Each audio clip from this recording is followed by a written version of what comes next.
The faulty conscience. Geronda, you have often said that a person must be careful not to create a faulty conscience. How is a faulty conscience created? When someone lulls to sleep his self-accusing thoughts, he represses his conscience. And when one lulls to sleep or refuses to acknowledge these self-accusations from his conscience for a long period of time, he creates another, his own, a la carte conscience. That is a faulty conscience. But such a person has no inner peace, because a faulty conscience cannot bring about inner peace. You see, even when someone makes a mistake and another person tells him, "It's not your fault, why are you worried?"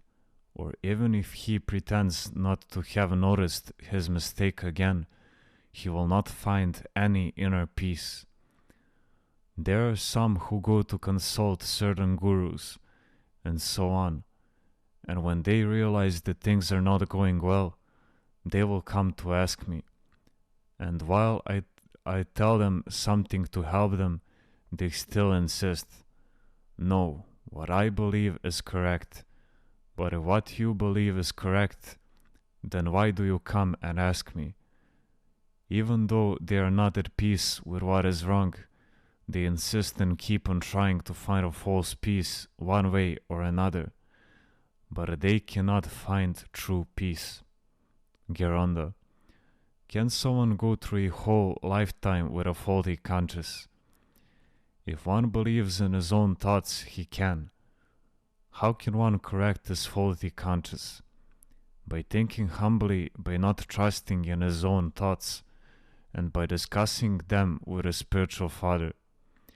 Geronda, when a person has a certain sensitivity, can he create a faulty conscience?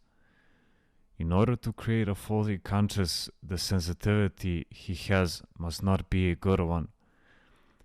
One faulty thought will lead to another. Some people may say, "I'm rather sensitive," but will go and treat other people harshly and scold them without reason. Geronda, can we say that the conscience of those people who are always justifying themselves has become hardened? He who justifies himself still has a degree of censure in him. He is not totally insensitive, and when someone is not insensitive, he feels some pain for his faults, and in time divine consolation comes. But whoever develops a faulty conscience will eventually become insensitive, will even take pride in doing harm. I have seen people who have committed crimes and brag about them as if they were great achievements. You see, if one develops a faulty conscience, this is more than merely losing the sense of right and wrong. When I was at the monastery of Stomian in Konica, someone came and said to me, "I want to confess to you." I said, "I am not a priest to do that." "No, I want to tell you everything," he insisted. There were also some women with us who had come up to the monastery to worship. I said to them, "It's better that you leave now." But he interrupted and said to them, "No, it's all right, stay, please sit down." And he began relating what he had done in his youth. When I was young, I went to learn the trade of cobbler, but I was always sleepy because during the night I would go out with a gang and commit break-ins. There was an unscrupulous Tsausis in the area who prodded us. He'd tell us, "I want 2 rams, go and steal them for me and take whatever else you want for yourselves." We would go into Christian homes. I'd take off my cloak, hit the dogs with a rod I carried with me, and then enter. Then we would steal the 2 rams and as many lambs as we could. We would give the rams to him and hide the lambs in our own stables. The Tsausis would then lock us up in his jail immediately. The owners who had seen us stealing from their flocks would then go to the police in the morning and report, "So and so came during the night and stole our sheep." But the Tsauzes would defend us by saying, "But they are locked up in my jail. Why do you accuse them wrongfully?" And the wrong people would be punished. Once we went to a flock which was being watched by a very tall young shepherd and his father. How can we now enter the fold with those two guarding the flock?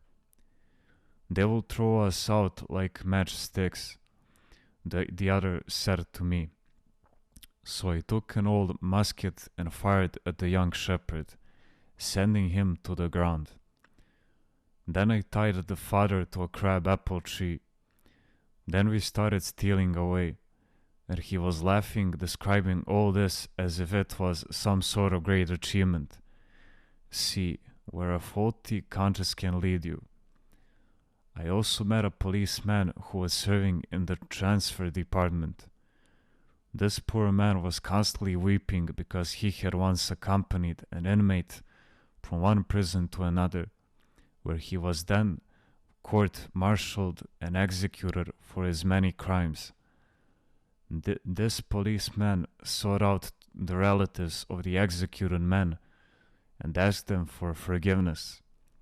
But a brother of his who had been in America answered him, if they had executed him sooner, many of his victims would have been spared. Do you see the difference between the two situations? One man considered himself guilty for simply having accompanied the prisoner to his execution, while the other bragged about his crimes as if they were achievements.